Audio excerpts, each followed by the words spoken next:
Donc pour cet atelier autour du mur d'images, je vais vous proposer de commencer par l'image qui fait l'affiche et le programme de cette journée d'études. C'est une image de William Burroughs en train de manipuler ses propres photographies. C'est une image que j'aime beaucoup depuis longtemps que je pense au mur d'images. C'est ce genre d'image que j'ai en tête, de quelqu'un qui se met en scène, dont on voit les mains en premier et dont les images cachent même le visage. Donc je voulais vous proposer de réfléchir à ces quelques exemples. C'est un portrait, un autoportrait qui fait partie de toute une série. Alors il y en a deux autres exemples ici qui ont été montrés dans l'exposition de la Beat Generation à Paris. Mais voilà, j'ai envie de vous demander un petit peu qu'est-ce que suscite cette image chez vous et qu'est-ce que vous en feriez? Et ce n'est pas des images transparentes. Donc c'est-à-dire il ne voit carrément pas à travers l'image. Parce que ça pourrait être aussi des transparents. Oui.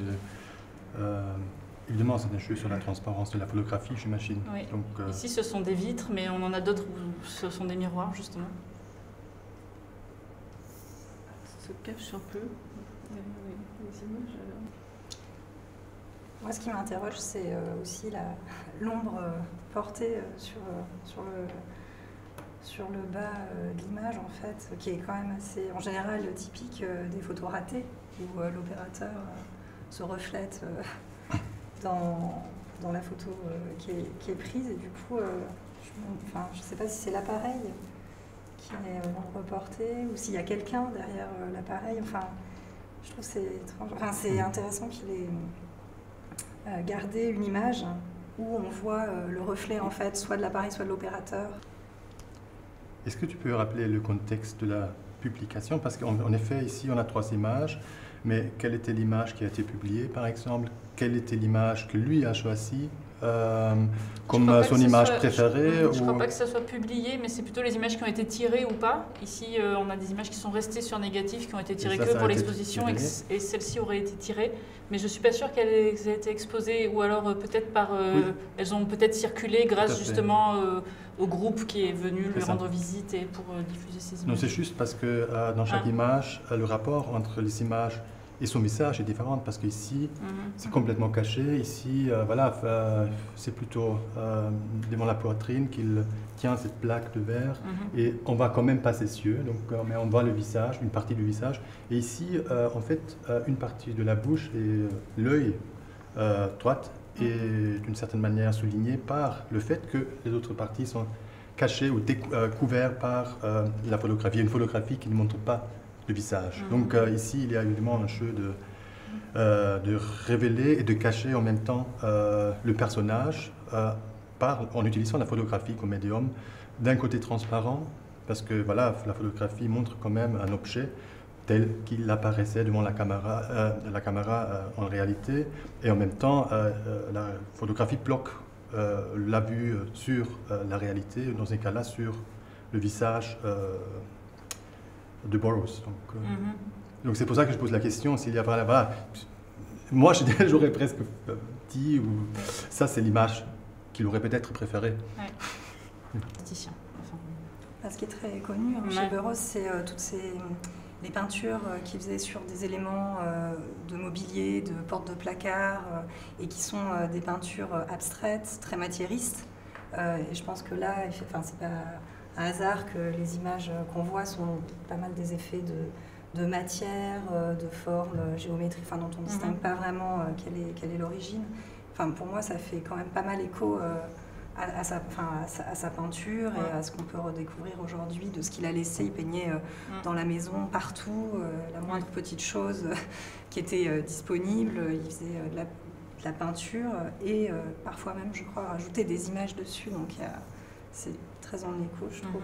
Alors pour jouer le contraste, la surprise aussi, je voulais vous faire réagir sur les mood boards, les fameux mood boards, parce que depuis que je commence à parler du mur d'image, c'est un exemple c'est c'est un exemple qu'on me donne souvent. On me dit, mais alors le mur d'image, c'est ce que font les graphistes, c'est ce que font les metteurs en scène qui, sur un tableau, vont punaiser justement des éléments d'inspiration. Et donc c'est vraiment un outil qu'utilisent les graphistes quand ils doivent travailler avec des clients. Ils demandent, voilà, on va faire un mood board, donc c'est un tableau d'humeur où on va mettre plein de choses qui nous inspirent, des dessins, des bouts de ruban, des choses de la nature, etc. Benoît, c'est toi qui me disais que c'était une sorte de forme qui était souvent utilisée par des auteurs de BD ou, enfin... Oui, en fait, tous les auteurs de bande dessinée, je pense, dessinent souvent avec un mur d'images devant eux pour ne serait-ce que les références, souvent comme une documentation visuelle d'où s'inspirer. Mais moi, ce à quoi ça me faisait penser le mood board, c'est via le ciseau. En fait, c'est toute la tradition du scrapbook qui est aussi cet objet, on va dire un peu antique, qui démarre au 19e siècle. Et puis qui revient à l'époque contemporaine de façon commodifiée, comme une expérience qui fait l'objet d'un marketing en tant que tel. Donc le scrapbook, ou le scrapbooking en français, le mood board, et où l'on présente, on crée une culture matérielle consommable autour de ces pratiques-là, mais qui consiste à découper des fragments, à les organiser comme une archive temporaire, une archive de choses qu'on pourra redéployer par après. Ça me faisait penser par rapport à Bauhaus, c'est que chez Bauhaus, les images sont fixes. Donc il ne les a pas... au début, avec les 3 photos, je pensais qu'il les aurait réarrangées entre les photos, alors qu'elles sont... c'est quelque chose de fixe, et en même temps, on voit la ligne de la vitre, qu'elles ne sont pas fixées. Donc il peut les changer, mais on ne voit... Et, comme tu disais, on ne sait pas... si c'est une œuvre, si c'est quelque chose qui a été réarrangé, si c'est quelque chose... voilà. Ouais, c'est très intéressant de savoir si c'est pérenne ou pas, et le fait qu'il le photographie, ça le rend pérenne, alors même que l'assemblage ne l'est pas. C'est pour ça que je remets à table. Par rapport au mood board et aux questions de création, c'est lié aussi à l'un ou l'autre entretien que j'ai pu faire avec des écrivains. Je pense, et je crois que c'est un cas qui sera soumis à un moment, mais je pense à Yannick Enel notamment. Cette idée du mur d'image, de créer un environnement imagé autour de soi, c'est un peu dans cette idée de créer un univers particulier, favorable à la création. Et j'ai pas tous les noms en tête, parce que voilà, mais je sais qu'il y a un certain nombre d'écrivains et de manière plus large d'artistes qui, avant de débuter une création, doivent s'imprégner de ces images et constituer, c'est un peu le sous-texte ou l'avant-texte, et vraiment cette idée de... Et là, c'était pour le coup Yannick Enel qui disait « Maintenant, je ne peux pas débuter un projet sans être passé par là ». Et donc, je pense aussi à toutes ces questions de ritualité, dont on a pu travailler ici dans l'université et tout ça, ritualité de la création, étapes presque préliminaires pour certains ou certaines. Et c'est aussi le mot « mood » qui me fait penser à ça, c'est vraiment se mettre dans une disposition même... je vais dire ontologique, non c'est un peu trop ça, mais une disposition d'esprit qui va permettre de s'engager dans le mouvement de la création, mais comme un moteur. C'est pour ça que je trouve que ce serait intéressant de savoir ce qu'il a photographié, parce que ça peut être des sources d'inspiration, ça peut être des œuvres à lui. On ne sait pas en fait à quel moment ces photos-là entrent dans... est-ce que c'est un moyen de créer, ou est-ce que c'est son œuvre à part entière Puis moi, ça me fait penser un peu aux selfies aussi, parce qu'il y a un truc où c'est comme s'il se cachait, donc en fait, je ne fais pas vraiment une photo de moi, comme certains sur Instagram, avec une petite phrase humoristique pour dire c'est moi, mais je ne me prends pas au sérieux, mais en même temps, c'est quand même moi, et c'est quand même moi qui me photographie. Et là, il est là. Et donc, je trouve qu'il y a aussi un truc où... il se cache, mais il se montre, et je trouve qu'il y a un rapport intéressant. J'enlève les exemples non artistiques pour mettre en parallèle le travail d'Aglaïa Conrad, le protocole de création d'Aglaïa Conrad, avec celui de William Burroughs, justement. Alors, c'est des photos que je suis allée prendre la semaine dernière dans son atelier. Donc Aglaïa Conrad, c'est une photographe autrichienne qui vit et qui travaille à Bruxelles, et qui justement, la première fois que je suis allée dans son atelier, j'étais surprise parce que l'entièreté de son atelier est recouverte de murs alors on dit frigolite en Belgique et polystyrène en France, mais donc de murs d'isolants comme ça, très légers, sur lesquels elle épingle ces images. Et en fait, c'est intéressant ce que tu disais, Corentin, sur Yannick Enel, parce que c'est quelque chose qu'elle a essayé comme façon de faire pour un livre, pour une exposition, et qui petit à petit est devenue sa méthode, sa méthodologie. Et maintenant, elle ne travaille, elle ne pense pas, enfin, elle ne se lance pas dans un projet sans passer par cette étape vraiment du mur d'images sur lequel les images bougent. Ce ne sont pas des tirages photographiques, ce sont vraiment des photocopies noir et blanc de basse qualité, sauf en couleur, où là elle fait quelques tirages couleurs. Mais voilà, donc ce sont ces photographies, hein, là c'est pas une pratique d'iconographe, ce sont vraiment ces photographies. Ça me fait vraiment penser, quand on voit ça, vous parliez ici d'assemblage, du besoin d'assembler les choses entre elles, et on voit vraiment ce besoin bon, en tout cas ici, c'est pris sur le vif, donc à voir exactement ce qu'il y a derrière, mais il y a une nécessité de se reculer, d'observer et de voir l'ensemble à partir du disparate, de voir à quel point le fragment peut se rapprocher, peut être travaillé soit par contiguïté, effectivement, et ici ça se voit très fort, hein, on voit vraiment les images qui se touchent entre elles, qui se recouvrent, et bon, là ça se donne ainsi, mais ici il n'y a pas de cadre dans les images, et ici toutes les images sont encadrées d'un bord blanc. Donc moi ce qui m'intéresse vraiment quand on voit une image, c'est ce qu'il n'y a pas dans l'image, ou ce qu'il y a au-delà de l'image. Donc, par exemple ici, littéralement dans les interstices, dans ce qui ne se dit pas et dans ce qu'on peut recréer du lien entre les images, ou de ce que les images, quand elles se rassemblent, cachent un visage, cachent une posture, font écran, laissent paraître certaines choses et en cachent d'autres. Et ici, des interstices, peut-être voir comment est-ce que ces interstices laissent l'espace pour le rassemblement. En parlant d'agencement régulier ou irrégulier, je voulais aussi vous montrer l'exemple d'artistes iconographes. Ici, un mur d'images de coucher de soleil d'Oriol Vilanova, donc, dont on a vu des exemples ce matin. Donc cet artiste catalan qui vit aussi à Bruxelles. Et donc son expo un peu monumentale à la Fondation Tapiès à Barcelone, où il avait exposé l'intégralité de sa collection sous cette forme-là, classée par couleur. Et documentation Céline Duval, dont on a aussi parlé ce matin. Donc là, on est à des agencements très réguliers, qui sont un peu en contraste avec ça, et qui sont aussi en contraste parce que là, ce sont des œuvres finales. Hein, ce sont des choses qui sont dans l'espace public, qui sont montrées comme telles. Donc, on en a déjà un peu parlé ce matin, mais peut-être, Garance, est-ce qu'on est quand même dans un cas de mur d'image ici, et est-ce que tu appellerais ça comme ça En tout cas, ce qui me frappe dans les deux, c'est que c'est le support de présentation, en fait, qui détermine l'assemblage des images. C'est-à-dire que dans le cas de la Fondation Tapiès, et c'est une pièce qu'il a faite à d'autres endroits différemment, c'est vraiment l'architecture du lieu qui va faire le geste de recouvrir l'ensemble des murs, comme ici, c'est le panneau publicitaire qui va déterminer l'assemblage d'images. Donc on est sur... le support est déterminant et précisément fait œuvre du mur d'image. Mais du coup, moi, je ne parlerai pas de mur d'image parce que c'est déjà en fait, c'est une affiche de co ou une installation presque de papier peint, parce que évidemment dans cette pièce où tout est dans la nuance de couleur, on retrouve à distance l'effet du papier peint et de quelque chose d'abstrait et juste coloré.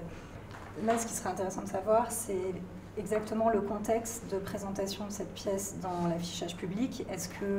Parce que donc les images sont des photos de vacances privées, dans l'eau, etc.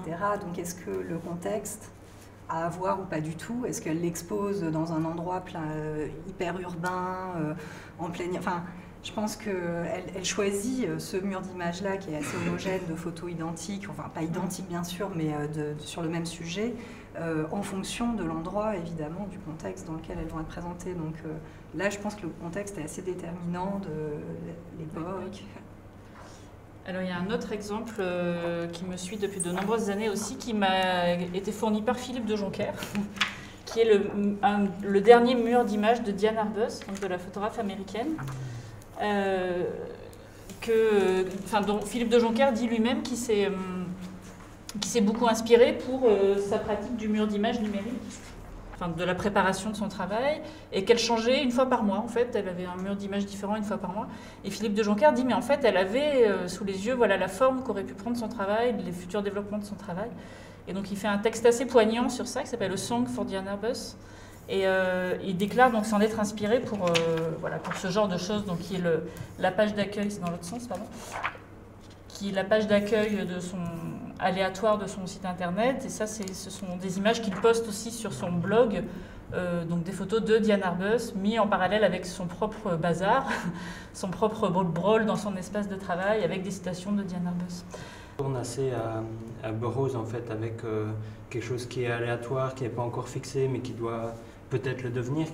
On n'a pas mentionné la mention de ces cut-ups, c'est comment est-ce qu'on fait un cut-up visuel au final. Lui s'est inspiré des arts visuels avec Brian Gussin pour élaborer le cut-up textuel, mais il y avait toujours la question de l'édiction qui fixait un certain ordre de l'aléatoire, qui ne permettait pas le réagencement, tandis qu'avec des œuvres comme ça semblent appeler justement à être réagencées, peut-être aussi avec les technologies numériques, à être réagencées perpétuellement et à faire œuvre en permettant le réagencement. Question, parce que si j'ai bien compris, en fait, cet assemblage, il est aléatoire. Oui, à chaque nouvelle connexion, les images se réagencent d'une façon qui est définie par un algorithme préétabli, mais qui n'est pas prévisible. Oui, donc on est quand même dans quelque chose, là encore, de très différent, parce qu'il n'y a pas de manipulation, il n'y a pas de forme fixée par l'artiste. Mais il y a le choix Il y a le répertoire qui est fixe, mais l'agencement du répertoire est aléatoire. Et le choix donné, ce qui est un peu au cœur, c'est un des aspects phares du projet de Philippe de Joncker, c'est ce rapport au hasard. Et donc c'est de dire, parce que voilà, il y a toutes des images qui par exemple ne sont pas accessibles, parce que de par l'algorithme, elles se trouvent en dessous. Donc en fait, chacune des images renvoie à un projet de désordre. Des ordres qui seraient une méta-œuvre. Ça, c'est la page d'accueil. Et chacune des images renvoie vers un projet plus ou moins grand. Certains très aboutis, certains inaboutis, certains que de la photographie, d'autres plus, plurimédiatiques. Oui, mais donc ça veut dire que, en fait, plus que ce qu'on voit, ce qui serait intéressant de déterminer dans le processus, c'est la création de l'algorithme. Ah oui. Pour savoir exactement, effectivement, comment va se construire ce mur d'image, parce qu'il y a une sensation, effectivement, de désordre, et que finalement tout est sur le même registre et tout, alors qu'en fait, ce qui est invisible, c'est l'algorithme qui compose ça. Enfin, il y a quelque chose comme ça. Alors pour cette deuxième session, je voudrais qu'on reparte sur cette idée de l'environnement de travail, du bureau, de l'atelier de l'artiste et du bureau d'écrivain, donc qu'on peut rapprocher. Ici, vous avez 3 exemples. L'exemple de Christophe Pout, qui est un dessinateur de BD qui diffuse sur Instagram, sur Facebook son propre environnement de travail en diffusant ses photographies. Ici, l'exemple d'une revue d'art qui, à chaque numéro, chaque trimestre, donne une photographie d'un bureau d'un artiste. Ici, c'est le bureau de Michel François, qui est un artiste conceptuel. Et ici, vous avez un bureau d'écrivain, qui est le bureau de Yannick Enel, qui est mis en scène et mis en avant, on va dire, par la revue Décapage, qui est apparue en septembre 2018. Donc voilà, des exemples assez différents, en tout cas sur 3 personnes qui travaillent sur des médiums différents, mais qui me semblent assez symptomatiques d'une tendance contemporaine à exposer un petit peu la façon dont on travaille, les coulisses de sa propre création, y compris sur les réseaux sociaux ou dans des publications. Donc la question est la même que pour la première session. Comment vous appréhenderiez ces objets si vous aviez à les étudier en détail? Quels outils vous convoqueriez? Quelles compétences, quelles connaissances vous utiliseriez pour aborder ce genre d'objet? Donc je vais prendre Annelle comme exemple. Pour moi, Annelle, c'est très significatif parce que je vois aussi ce qu'il dit dans le texte. Et ce qu'il dit dans le texte est d'ailleurs en lien avec ce qu'il dit dans l'ensemble de son œuvre, à savoir que ceci, c'est sa table de travail, organisée d'une certaine manière. C'est l'endroit où il pense pouvoir conjurer la difficulté à écrire. Et donc, en fait, c'est à la fois un refuge et à la fois quelque chose, dit-il, qui le met en rapport avec des divinités qui sont d'ailleurs présentes. Et c'est très organisé, puisqu'il dit à gauche ceci, à droite cela, à droite un côté fouillis, à gauche pas. Donc voilà, il y a des choses qui sont en plus accompagné pour lui par d'autres lieux possibles d'écriture, puisqu'il dit que c'est un endroit où il peut commencer à écrire, mais ce qui marcherait tout aussi bien, ce serait le café, le RER, la marche, c'est-à-dire, c'est pas pour rien qu'il parle d'Ulysse aussi, en fait, ceci, c'est un lieu incoatif. Et donc, je le vois comme un lieu incoatif. C'est ce qu'il dit, mais c'est aussi ce qui est présent thématiquement et d'une manière formelle dans l'ensemble de son œuvre. Donc, je ne le juge pas isolé. C'est un lieu possible, il y en a d'autres, et ce sont des lieux de marche, et c'est le lieu où je suis Ulysse, dit-il. Et donc, ce qui veut dire que pour moi, de même que dans la syntaxe narrative de Hanel, on est dans le troisième cas de figure, c'est-à-dire ce qui permet de transformer les choses, d'épouser un mouvement, et c'est ce mouvement même qui est important pour lui. Donc ça, c'est la manière dont je pourrais analyser ça. Et si je le fais aussi en rapport avec deux autres théoriciens qui sont des théoriciens de la lecture que je trouve fondamentaux, qui sont Starobinsky d'une part et Schelbourg de l'autre, Christian Schelbourg. Pourquoi? Parce que ce qui m'a toujours intéressé, moi, c'est comme eux, de voir quelles sont les motivations de la création. Et je pense que pour comprendre ça, il faut que je comprenne un peu mieux les motivations de la création.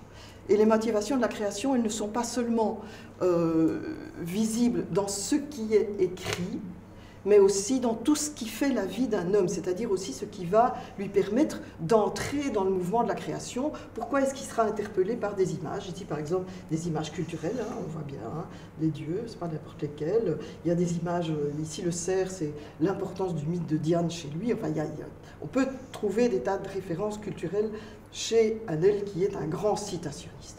Et donc, ce que me permettent de faire Starobinsky et Schelbourg, c'est une position de principe qui est la leur, et que je partage, et qui est confortée parce que ce qu'il dit ici, ce petit cinéma intime doit conjurer l'impossibilité d'écrire. Hein.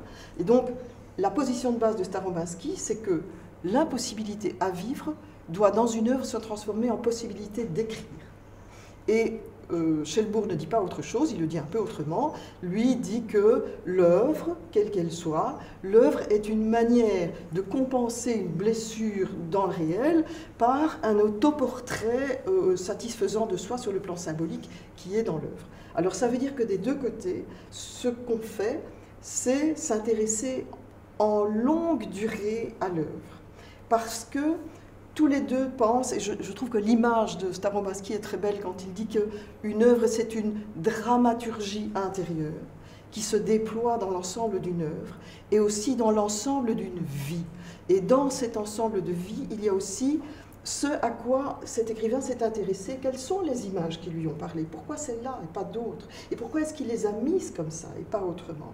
Et en fait, ce qui se donne à lire, ici c'est un flash, mais je peux prendre l'ensemble des choses, des images auxquelles il s'est intéressé, des films qu'il a commentés, des livres qu'il a écrits, des commentaires qu'il a fait, des tableaux, enfin, etc. Ce qui se donne à lire, c'est vraiment le désir profond qui est en lui, qui est le secret même de sa création. Et donc tout ce qu'il va me donner, il va me le donner, mais sous forme d'énigme. Pour comprendre cette énigme, je dois faire superposer beaucoup de choses, parce que ce qui va se donner, ce ne sont pas des figures, ce sont des cristallisations dans certaines figures de certaines forces. Et ces forces, elles sont toujours mouvantes. Donc, quand je lis un roman de Hanel ou quand je vois une photo aujourd'hui de son bureau, j'ai une cristallisation à un certain moment de ce qui correspond à ce désir, à ce secret, à ce moteur de sa création. C'est une dramaturgie.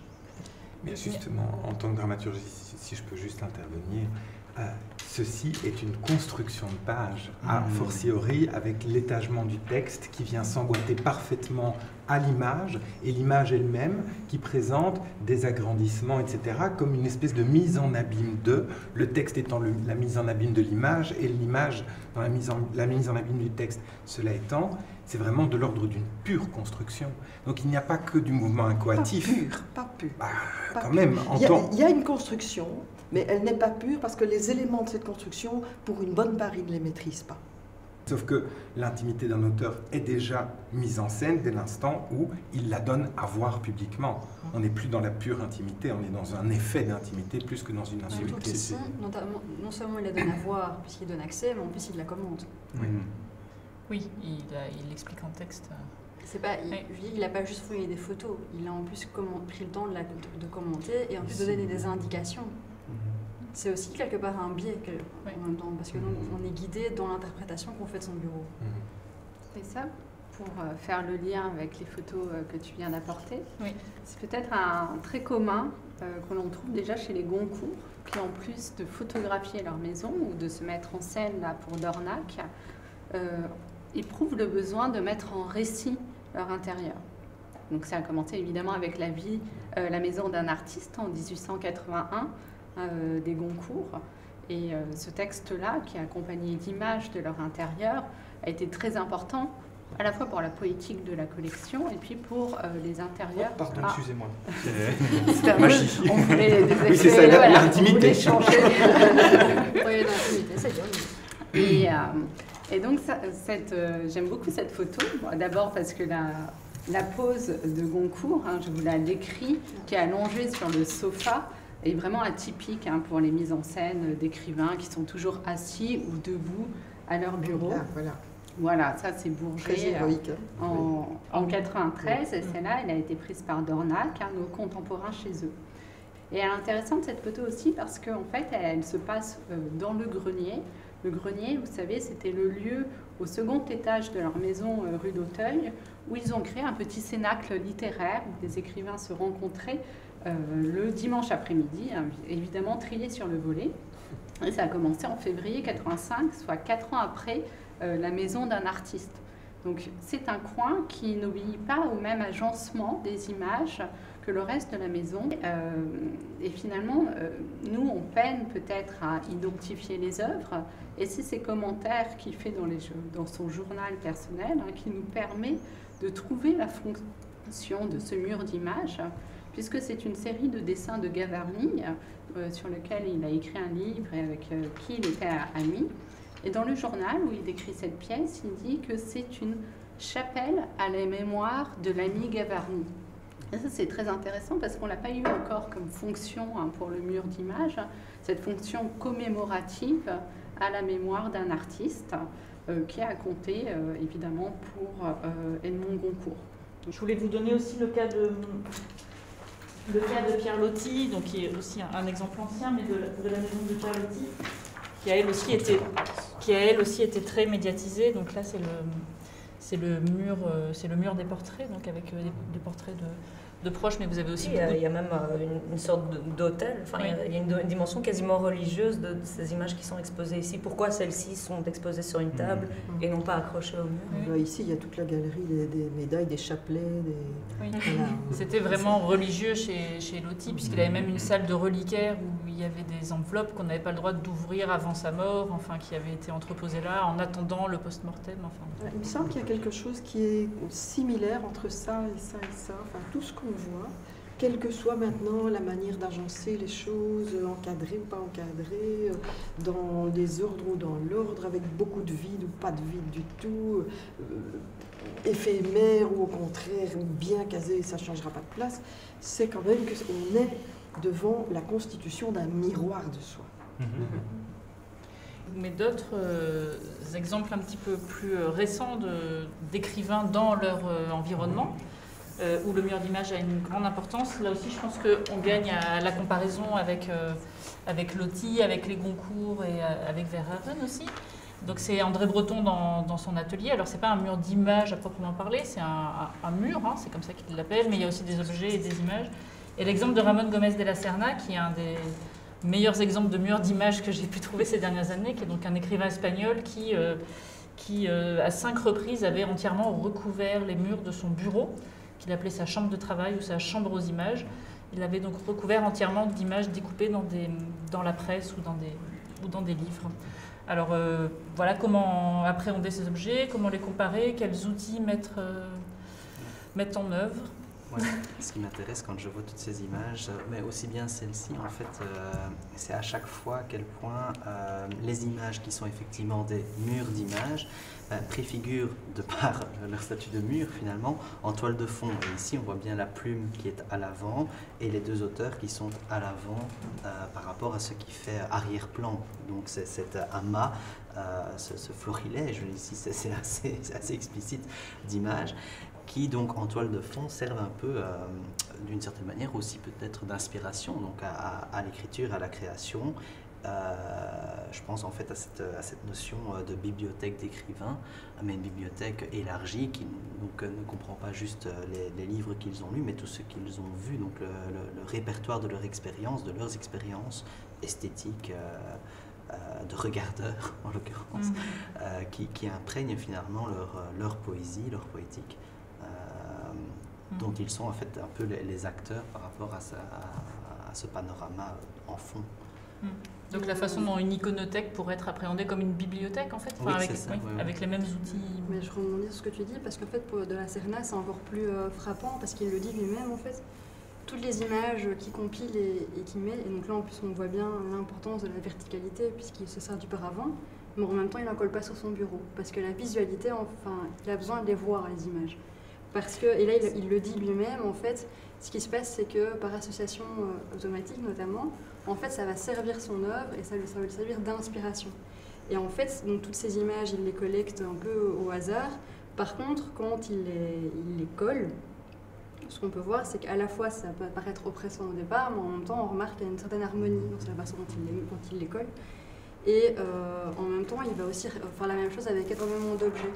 Puisqu'il récoltait notamment des mannequins, un presse-papier dont il va parler dans une de ses œuvres. Et donc, en fait, tout cet univers qu'il crée avec ses images et les objets qu'il collecte, il va s'en servir par après, en fait, comme inspiration dans ses œuvres.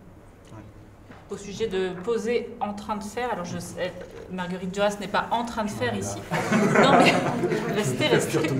Mais je ne connais pas grand-chose de cette image, mais ici, je trouve que c'est particulièrement intéressant parce qu'on a le regard d'un écrivain sur ces photos. Alors on n'a pas les mains, mais justement, elle n'est pas du tout en train de poser. Après, peut-être que l'image est volée ou est prise sur le vif. Enfin, je ne connais pas du tout le contexte de photographie, ça fait partie d'un catalogue d'exposition. Oui. Mais c'est vrai que dans le cas de Duras, j'ai l'impression qu'il y a une sorte de mise en scène du regardeur, enfin de ce qu'on disait ce matin sur le regardeur, y compris dans ses romans, et dont cette photographie me semble être...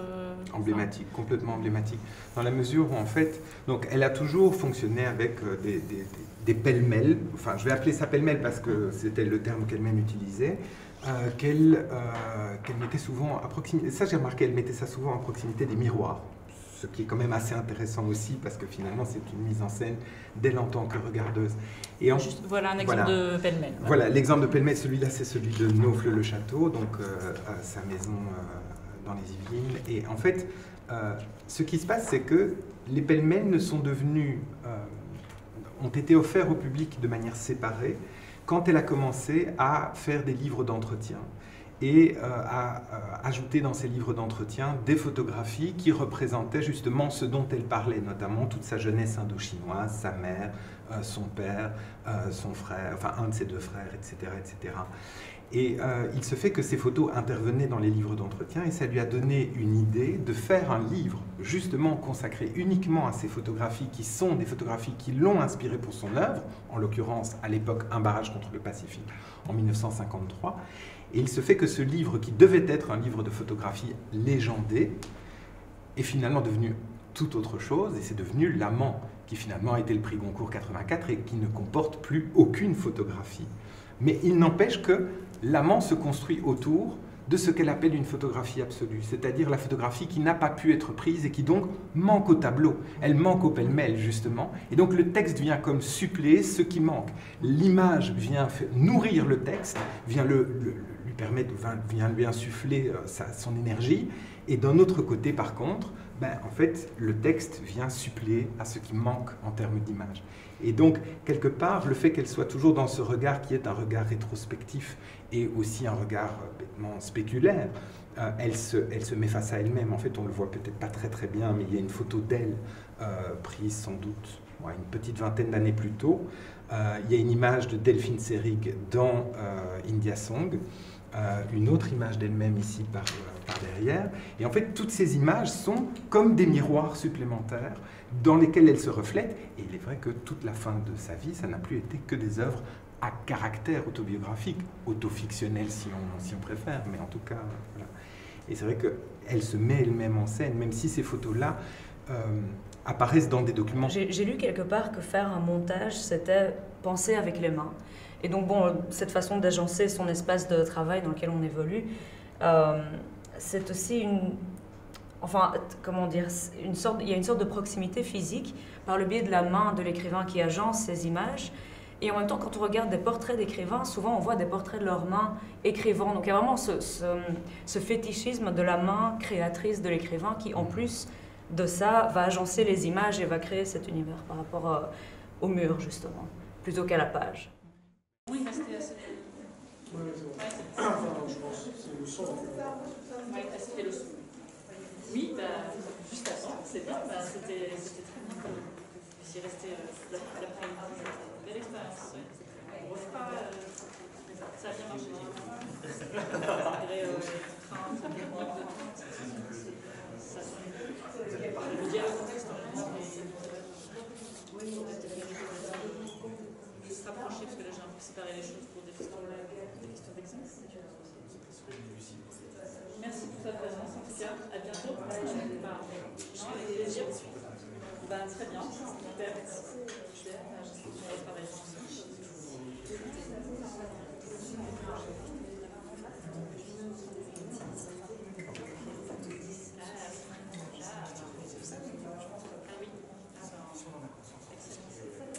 Excellente idée. C'était bien, ça a bien marché finalement. Encore un autre exemple.